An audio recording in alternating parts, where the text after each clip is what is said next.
Tensions rising, I hear voices in my head. They counsel me, they understand. They talk to me. They talk to me. They tell me things that I will do. They show me things I'll do to you. They talk to me.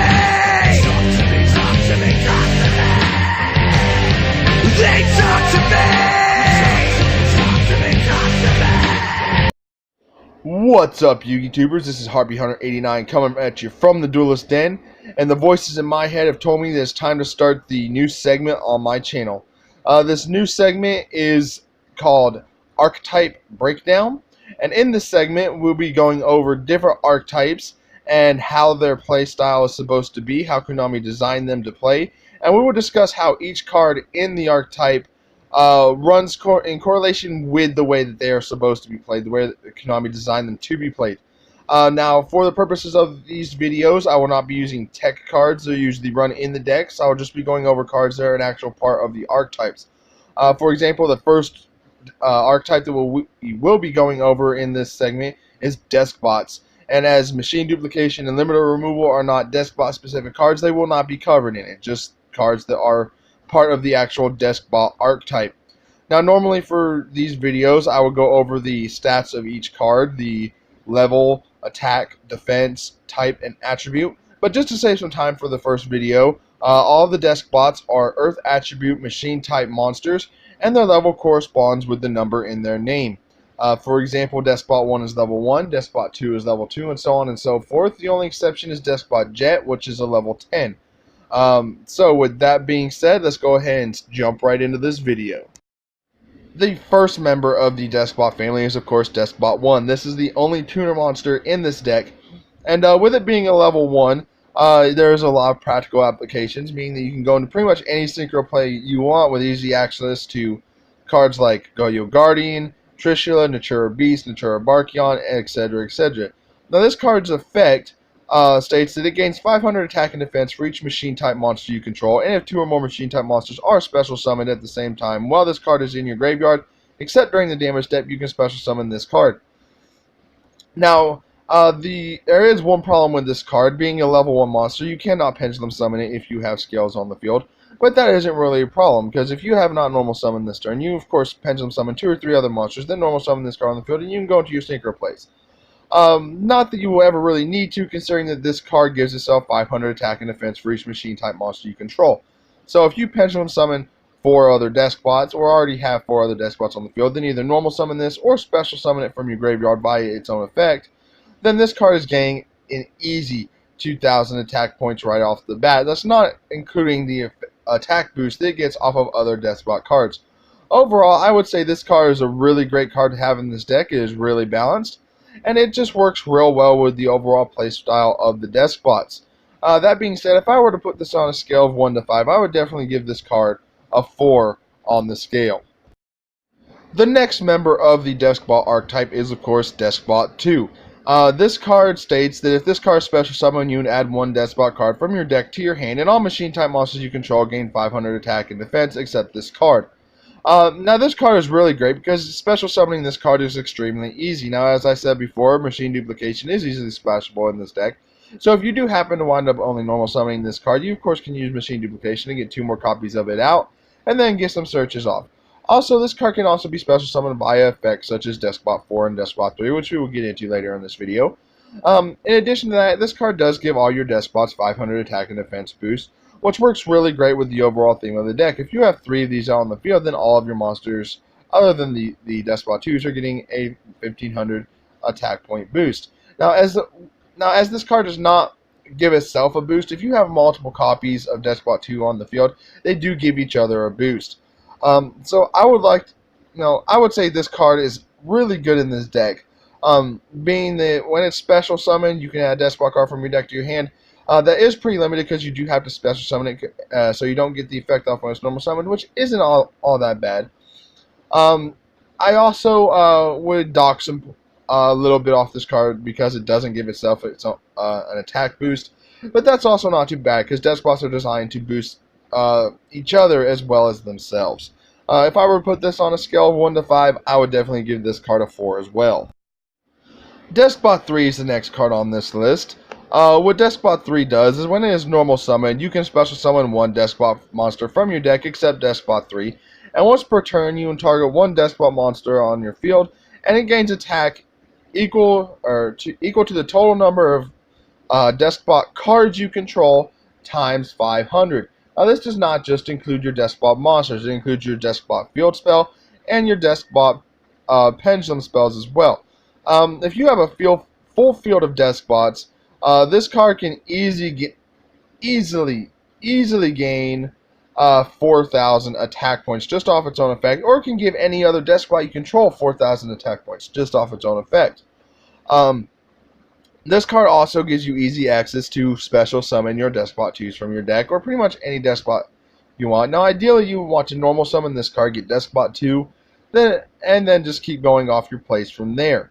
Overall, I would say this card is real good for this deck because the effect to increase a Deskbot's attack can be activated during either player's turn, either yours or your opponent's. So if this card is on your field and your opponent attacks with like their big old boss monster, you can just use this effect to overpower that boss monster. I would give this card definitely a 4.5 out of 5 on the scale. On a scale of 1 to 5, just because of how great it is in this deck. Next up is Deskbot 4. This Deskbot arguably has the longest effect, and it states that this card battles an opponent's monster during damage calculation in either player's turn. You can activate this effect once per battle. Your opponent takes no battle damage for the rest of this turn. Also, send one Deskbot monster from your deck to the graveyard except Deskbot 4, and if you do, this card gains attack and defense equal to the set monster's level times 500 during damage calculation only. And if this card destroys an opponent's monster by battle, you can special summon two Deskbot monsters with different levels from your hand and or graveyard in defense position. Now, like I said, that is the longest effect of any of the non-pendulum Deskbot monsters. The only thing I don't like about this card is that your opponent takes no battle damage. Now, yeah, I understand this effect can be broken. Considering the Deskbots, your main deck Deskbots anyway, go all the way up to level 9. So that's an additional 4,500 attack points this card can potentially gain just off its own effect. But still, a grand total of 5,000 attack points just off its own effect. You know, at worst, your opponent's going to be taking 2,000 damage off of this level 4 monster. So that, I understand, can be pretty broken. I think it would have been better if the battle damage was cut in half, but still, this card overall does give you the ability to get some special summons off to cycle through your deck to summon monsters not only from your hand but from your graveyard as well. So if you got this is pretty much your balance for your non-pendulum monsters, because if your monster's in the graveyard, you can't pendulum summon it back. So this is the balance to get those monsters in your graveyard back to the field. So overall, this card is really balanced for this deck, I would think. And if I had to put it on a scale of 1 to 5, I would probably give this card a solid 3, mainly because if you use the effect, your opponent's not taking damage that turn. Now we start the Pendulum Deskbots, and the first one is Deskbot 5. Now to save some time, all of the Deskbot Pendulum monsters have the same Pendulum effect. You cannot Pendulum summon monsters except for Deskbot monsters, and this effect cannot be negated. In addition, Deskbot 5 and 7 both have a 10 scale, and Deskbot 6 and 8 both have a 1 scale, just to save some time with that. But this card's monster effect states that if it is normal or special summon, you can target a spell or trap card on the field and destroy it. And this card gains 500 attack and defense for each Deskbot monster in your extra deck that's face up. And if this card in the Pendulum Zone is destroyed, you can target one Deskbot monster in your graveyard and special summon it. And you can only use this effect of Deskbot 5 once per turn. Now, the effect to destroy a spell or trap card on the field is pretty good if it's normal or special summoned, being that it is sort of its own MST. In addition, it gains the 500 attack point boost. It's pretty good if you're playing a bunch of your Pendulum monsters on the field. Honestly, that's not really the best of the boost effects in this deck, as you actually need Pendulum monsters in your extra deck in order to use it. But it does make up for it with the fact that if it's destroyed in the Pendulum Zone, you get to target a Deskbot monster in your graveyard and special summon it. So again, it does have the ability to bring back Deskbots that are in your graveyard. In addition to having its own built-in MST and its own attack boost. What I don't like about the Pendulum monsters in this deck is they don't boost their own defense. They only boost their attack.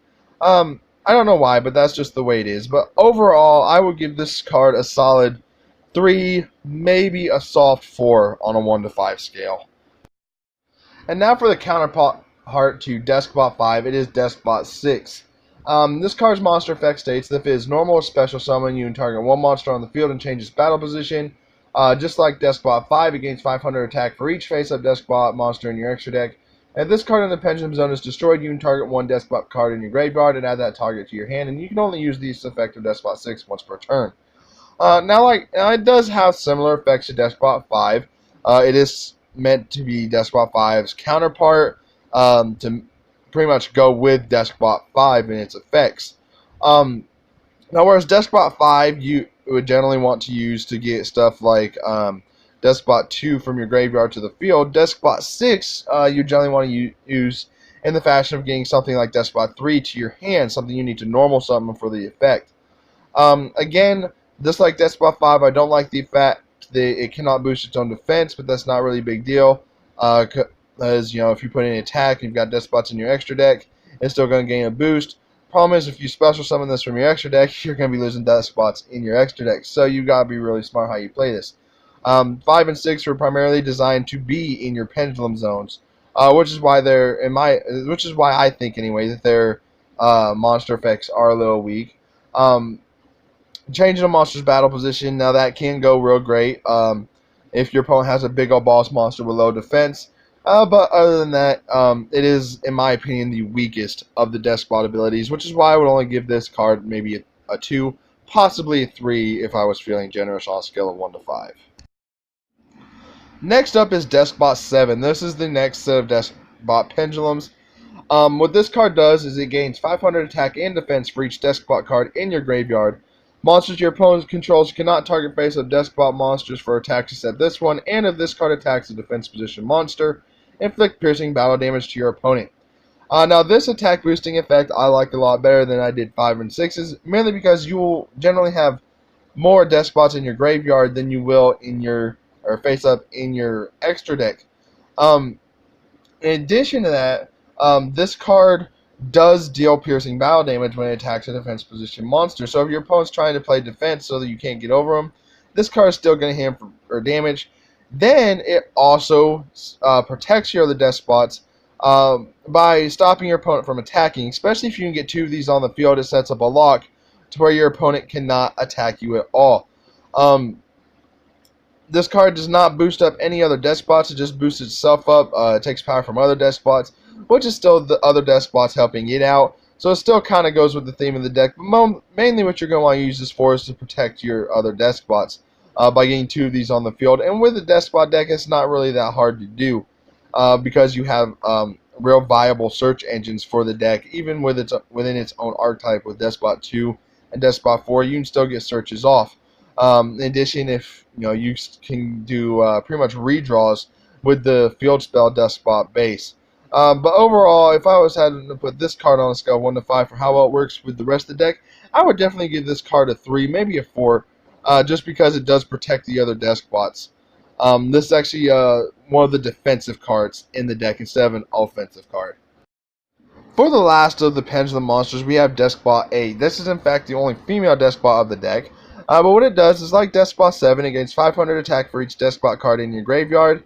It has a similar defensive effect to Deskbot 7, whereas Deskbot 7 prevents your opponent from targeting Deskbots for attacks.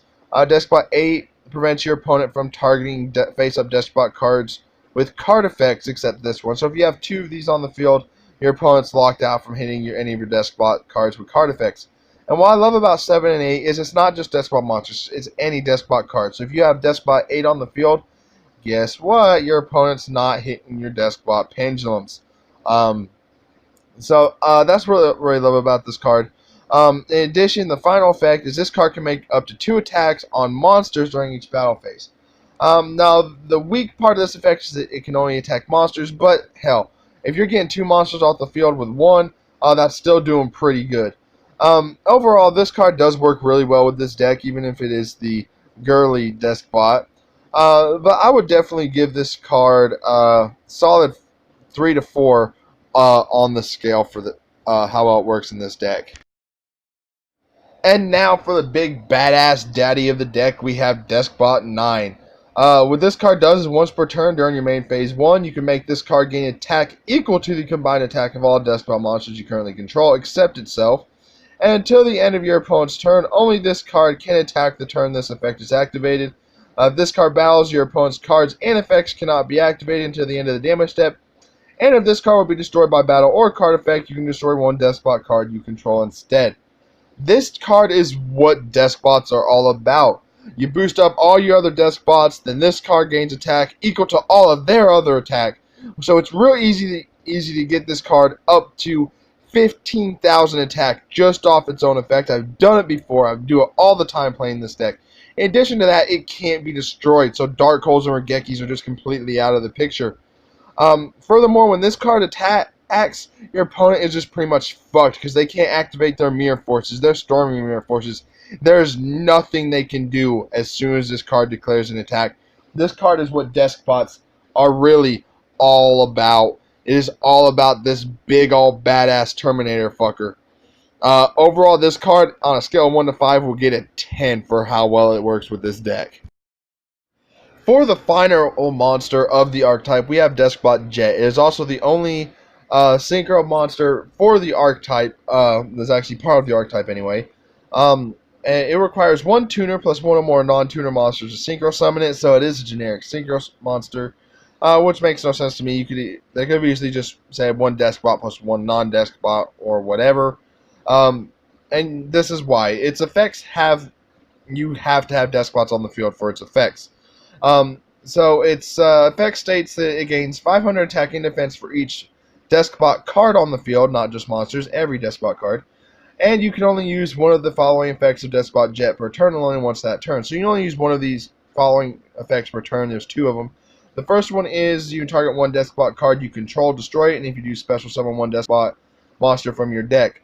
The way I would use this effect is a lot of people gripe because they say that effect is bad. The way I would use this effect is if I get scales on the field, and I can put this on the field, and somebody destroys one of my scales, one of my pendulum scales, I use this to destroy the other scale that they didn't destroy. It gets me a pendulum monster in my face up in my extra deck. Then I can bring out a 5 or 6 from my deck, and it's getting some boost up. That's what I would usually use this for. The next one is you can target 1 Deskbot card you control and 1 face-up card on the field, destroy them. This works real great for your opponents to get rid of opponents' face-up cards. On a scale of 1 to 5, I would probably give this one a 3. For the last card of the Archetype, we have Deskbot Base. This is the only spell or trap card that the deck has, and it's a field spell. What it does is all Deskbot monsters on the field gain 500 attack and defense. And once per turn, you can reveal any number of Deskbot cards in your hand and shuffle them into the deck. Then draw the same number of cards. You can banish 9 Deskbot cards with different names from your field and or graveyard except Deskbot Base, and shuffle all cards from your opponent's hand, field, and graveyard into the deck. Now, the attack boost is pretty standard for a field spell, at least these days. It also serves as your own magical mallet for the deck, being that if you don't get the Deskbots you want in your hand and you have this on field, you can shuffle them into the deck to draw and try to get different cards. Or if you have a field full of Deskbots with a bunch of Deskbots in your hand, you can shuffle those Deskbots back into your deck and try to draw some spell or traps to get put on the field. The last effect, the banishing 9 different Deskbots, I have actually done this on multiple occasions. It is not hard to pull off. For those people who say this spell card is bad because of that effect, it's not. I've pulled that effect off at least half a dozen times. And I don't see why they say it's bad. It's really easy to get the effect off. Usually, you're gonna, with this deck, if you haven't won by that point, you're definitely gonna need the effect. But it's not that hard to pull off. But overall, I would definitely give this a 2 on the list. But anyway, let me know what you thought of this video. Make sure you like the channel, like the video, subscribe to the channel, And until next time, this is Harpy Hunter 89 signing off.